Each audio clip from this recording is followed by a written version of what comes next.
বেসরকারি প্রাথমিক বিদ্যালয়ে জাতীয়করণের দাবিতে পুলিশের বাধা উপেক্ষা করে প্রধান উপদেষ্টার বাসভবন যমুনায় যাওয়ার চেষ্টা করলে জলকামান নিক্ষেপ ও লাঠিচার্জ করে পুলিশ।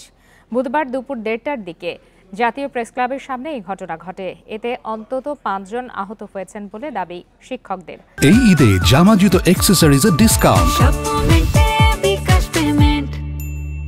তারা বলেন, দীর্ঘদিনের দাবির বিষয়ে ন্যূনতম আশ্বাস না পাওয়ায় বাংলাদেশ বেসরকারি প্রাথমিক শিক্ষক সমিতির ব্যানারে মিছিল নিয়ে প্রধান উপদেষ্টার বাসভবনের দিকে যাচ্ছিলেন তারা।